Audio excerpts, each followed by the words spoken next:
atsa umuriro tumaze imisi twifuza kulompika dusangira kabisi n'agahiye twiriri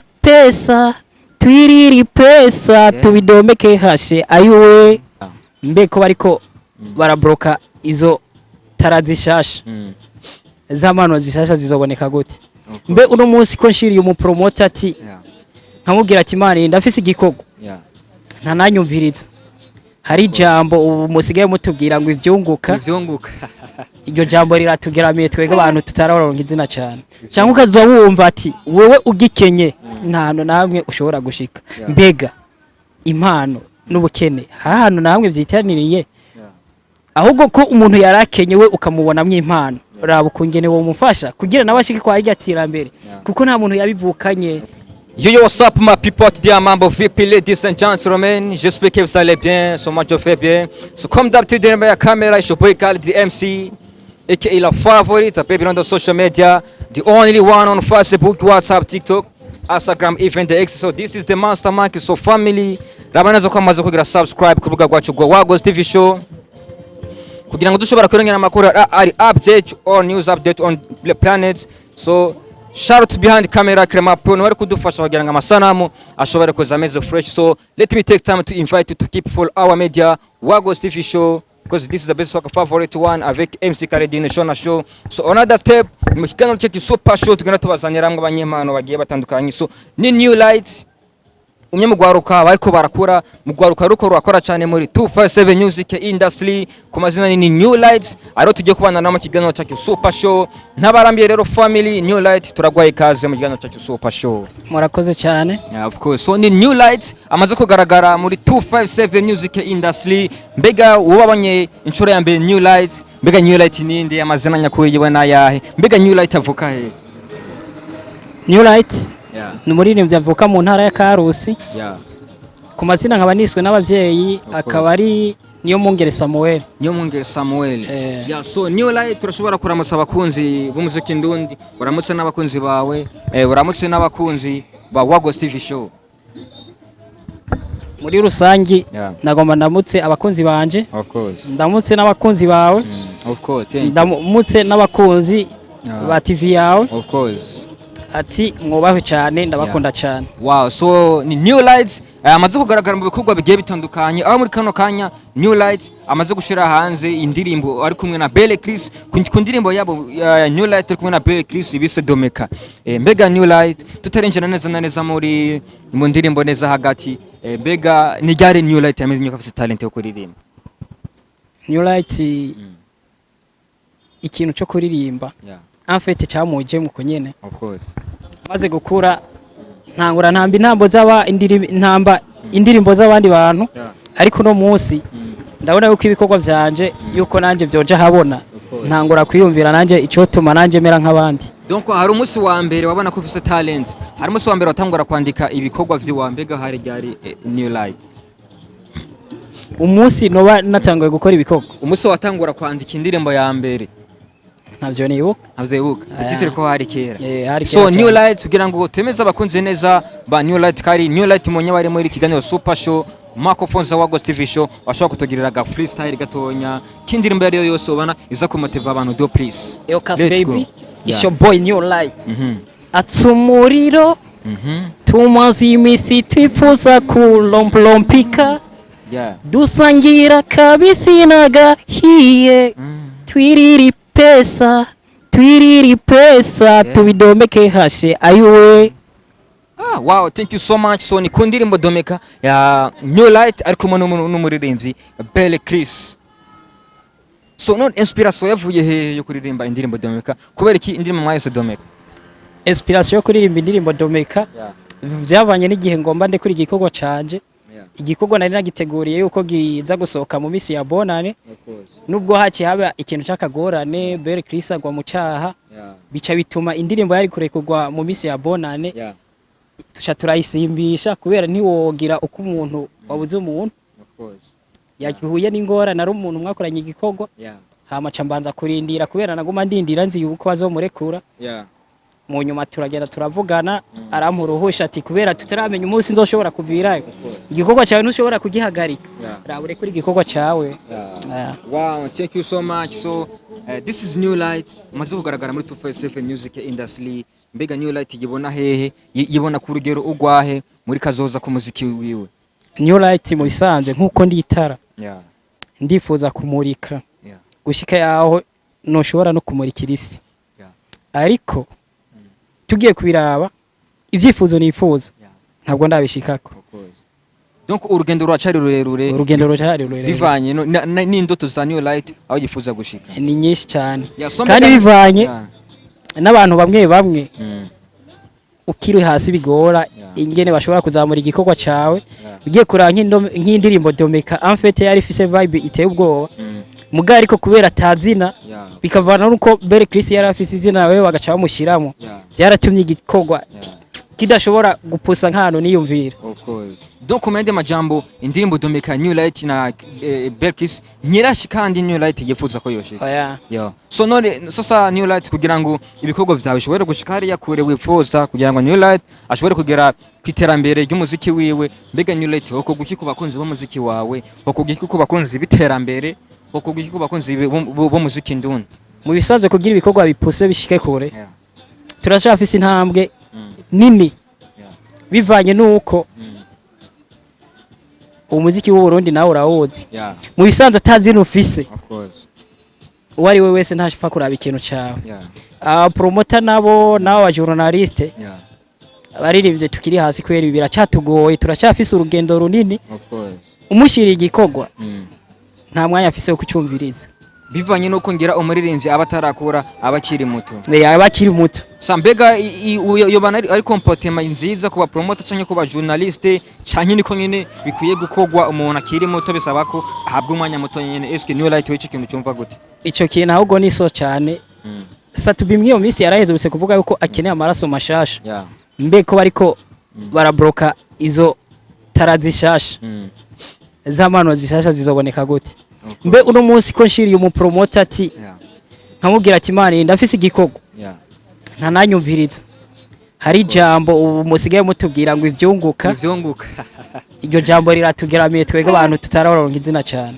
Sasa New Light hoko gwiki kugira ngo hashobore kugira impinduka muri 257 entertainment? Ikintu robanza gushima ikintu cya mbere robanza gushima umuziki mu bisanzwe umuziki w'u Burundi bariko barawugira akadi kanovera bivanye n'ingene bariko barazibira indirimbo z'amanyamahanga. Ico kintu kirangyohera cyane mugabo bagaca bafata za mpano nazo zoduze aho bozidugije bagaca bazibloka ngo ivyunguka. Mbega ico cyunguka uzokironka gute atadira uraronka? Nzoronka amafaranga yo guha ivyunguka kira muntu wari we wese nanje atadira ishobora kuronka ngo ishikane. Ariko ngene baca impararo biharaje ngo none muri studio wajanye iki? Nyamba uno munsi nafashe imyaka 2 yo kurondera uburyo kugira shike kwa ya vision ifuza. Uno munsi sindiko ndabishika ko bivanye n'intuze nenzoca mara imyaka 3 canke 4 atage gogwa soye. Abakunzi nabo b'umuziki utari kurakora bajana n'ugezwe barabereye ukiwe ngene.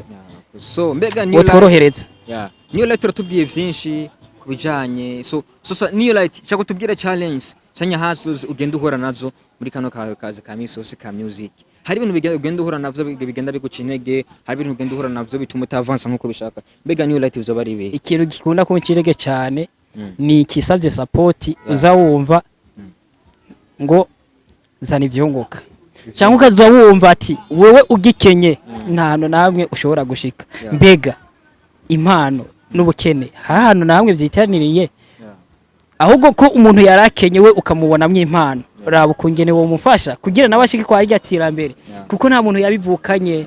Mbeko bariko barabroka izo tarazishasha zamano zishasha zizoboneka gute? Mbe uno munsi ko nshiriye umupromoter ati nkamubwira ati mani ndafise igikorwa nta nanyumviriza, hari jambo ubu musigaye mutubwira ngo ivyunguka iryo jambo riratugeramiye twege abantu tutararonka izina cyane. Bageje kuraba abaririmbye bakuze n'abaririmbye bato hoba hariho gushigikirana mu bisanzwe ubu hari ibintu abaririmbye bo hejuru yacu bariko baratugirira kandi bariko baratwica cyane.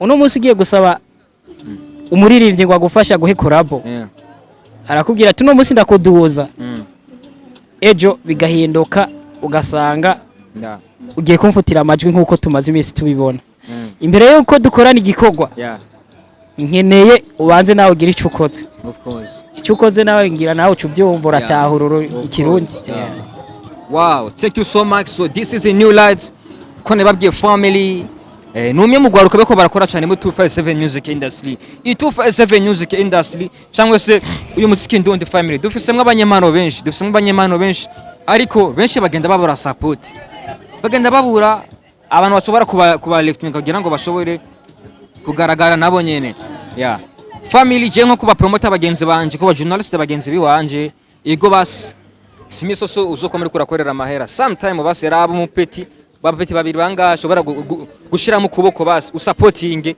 barabe ugira icyo ufashije ongo New Light ariko badushiramo umutima mubi sana ego sometime amafaranga arakenewe ariko simisi yose hari umuntu ashobora kuba adafisemo ayezo gupeya ariko umunsi ni wamufasha igisobora gutera imbere usanga nagize ikindi kintu agufashije ongo New Light mu buzima no gufashanya. So thank you so much so New Light mukurangiza ikiganiro cy'iwacu mbega New Light uwo bari karumviriza indirimbo Domeka yokoramo message emeze gute Domeka message irimo niyo kumva yuko kwino sute kwama mu bibazo gusa ushobora kugira umwanya wo kuvuga ati maze iminsi mu mantuze mu bibazo kanaka canke maze iminsi mu bintu bigenda bitandukanye uno munsi bikenewe yuko nanje ushobora kwiryohera gatora umunsi atireka nanje numve yuko no kwisanzura nuko so New Light biragaragara ko muri 257 music industry hakenewe ingufu nyinshi muri bino bikorwa vya music cyane. So mbega New Light ni hehe umuntu yo gushigikira kugira ngo ushobore kwanda ibikorwa vya fresh mbega New Light uwo bakindi kumushigikira umushigikira gute je nk'umuntu nifuza ko bashigikira agashobora ku supportinga ku bikorwa vyanje ni ikintu kijanye na promotion kuko birababaje uno munsi soboye gusohora indirimbo nako kazuru wumva ati indirimbo ni nziza mugabo kugira izoshikira abantu biragoye kubera iki bwawujyo ata promotion fisa je nk'umuntu yomfata mu mugongo akankorera ikintu ca promotion ndumva ko bankoreye ikintu kizima. So mwandi majambo New Light urakeneye uburyo umuntu ashaka gushiramwe uburyo kugira ngo ushobore kuronka promotion meze neza ariko turabiza hari sindi support New Light hari kuja ku rubuga rwawe mbega wowe bakeneye gukurikirana New Light yumusanga kuri platforms izihe ku mazina aya amazina ni New Light Samuel Facebook YouTube hose izi mboga ngene usanzwe zimenyerewe urashobora kuntora ukira kwandika New Light Samuel uhita umbona. So thank you so much family ni ku rubuga rwa New Light Samuel ugashobora kuraba indirimbo yiwe indirimbo emeze fresh indirimbo yakoranye na Bell Chris ndetse ariko n'ibindi bikorwa byinshi kugira ngo twende dusupportinga izi new talent zo mu gihugu cyacu cy'u Burundi nkuko nababwiye family ni muri gwa rukundo nyine New Light gushigikirana mwobaho cyane of course.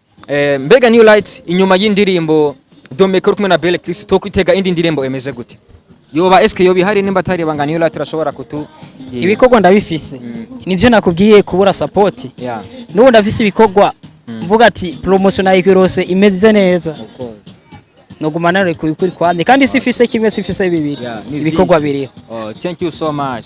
So New Light imbere ko turangiza ikiganiro cyacu hari ubutumwa uvuga ati hari ibintu nanefuza kuvugira mu kiganiro ariko umwanya uraheze ndagoye akanya New Light utange message uvuga ati message sinuvanga mu kiganiro ntayi byabakunze mu muziki ndundi ntayi bwiye abakunze biterambere je message no shobora gutanga uno munota nino saha nagomba mbwira abantu bakunda umuziki ndundi bara peti bakiri hasi tureke na jewe hari abandi bantu bakiri hasi bafise impano kandi ubumvirije wumva yuko bodushikana handi hantu kujya bafashe bakazibira imiziki yo mu mahanga n'abapeti bakiri hasi babaduza pana byo kuvuga ngo urumva ngo zana ivyunguka ngo bimeze gute bansije ikintu no saba umuntu akiri hasi bafume bagiranira kontra urumva ukamubwira ati jewe ngirira promotion ninashika kuri iki hazobiki kuko no munsi nushobora kumbwira ndaguhe nanje ico ntafise ahubwo wose burya afise kubera wewe wagifise none nije nanje nafise ubuzosha bigenda gute